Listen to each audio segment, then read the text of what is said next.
वो जो पर्ची खर्ची सिस्टम था बिल्कुल चलता नहीं था। तो इसे आखिरकार क्या समझें? सरकार जब खुद ही कह रही है कि पर्ची खर्ची पहले चलती नहीं थी, तो अब इसे क्या समझा जाए? वो जो पर्ची खर्ची सिस्टम था बिल्कुल चलता नहीं था। वो जो पर्ची खर्ची सिस्टम था बिल्कुल चलता नहीं था। वो जो पर्ची खर्ची सिस्टम था बिल्कुल चलता नहीं था। आखिरकार मनोहर सरकार भर्तियों को लेकर क्या कहती है, एक बार वो सुनते हैं। पता है कि भर्तियां हम लगातार पारदर्शी तरीके से कर रहे हैं। वो जो पर्ची खर्ची सिस्टम था बिल्कुल चलता नहीं था। कुछ बातें उसमें जो ध्यान में आई कि बहुत से ऐसे गिरोह ध्यान में आए हैं, पकड़े गए हैं, जो उसमें कहीं ना कहीं लीकेज कराने में वो माहिर हैं। लीकेज कराने में वो माहिर हैं। अरे चच्चा, लीक होता है, ये लीकेज कहां से आ गया? तो ये है शब्दावली हरियाणा के मुख्यमंत्री मनोहर लाल की। बाकी आगे उन्होंने क्या कहा, एक बार वो भी सुनिए। वो जो पर्ची खर्ची सिस्टम था बिल्कुल चलता नहीं था।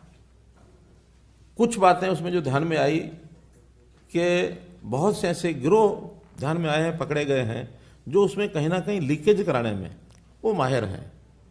वो चाहे साइबर अपराध करते हैं, चाहे मिली भगत से अंदर उनके लोग लगे हुए हैं। और ये केवल हरियाणा के नहीं है, इसमें ये जो गिरोह हैं बहुत दूर दूर तक काम करते हैं। यानी इनकी जड़ें जम्मू कश्मीर में मिली, इनकी जड़ें हैदराबाद में मिली, इनकी जड़ें गुजरात में भी मिली, इनकी जड़ें यूपी में भी मिली। तो ऐसे गिरोह बने हुए और सब जगह ये ऑपरेट करते हैं, क्योंकि काम करने वाली बहुत सी मशीनरी कॉमन होती है सब जगह। पेपर सेटर कॉमन होते हैं, कहाँ से प्रिंट होना वो सब लगभग कॉमन होते हैं। तो कहीं ना कहीं इनके सारे रूट्स बने हुए थे। लेकिन हरियाणा में इस बार हमने सफलतापूर्वक बहुत बड़ा ये नेटवर्क इनका तोड़ा है।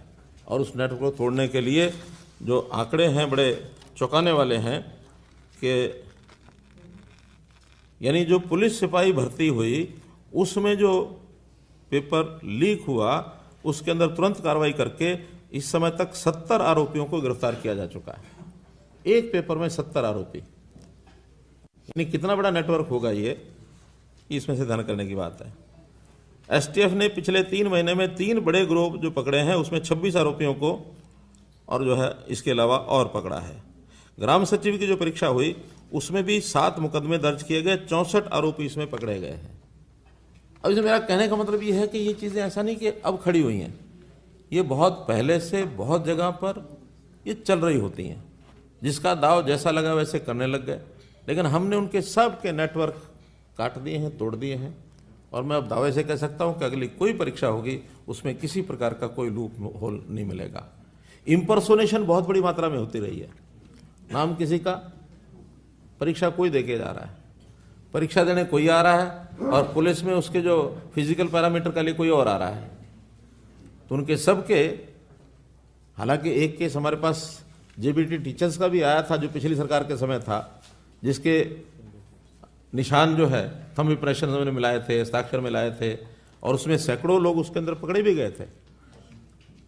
लेकिन उस समय भी हमें ये नहीं था कि भी ये बहुत बड़ा ऐसा है कि सब जगह ये सारा विषय चल रहा है।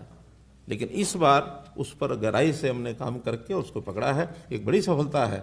इसमें कोई कितना ही कहता रहे, लेकिन इस एक बीमारी को जड़ से दूर करने का काम ये सफलतापूर्वक हमने किया है।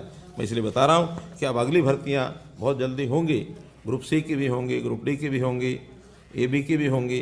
स्टाफ सिलेक्शन कमीशन भी करेगा और एचपीएससी भी करेगा। उन्होंने अपने सिस्टम को भी ठीक कर लिया है। तो इसलिए ये विषय आपको एक ध्यान कराने के लिए इस विषय को मुझे आपके सामने रखना था। मित्रों,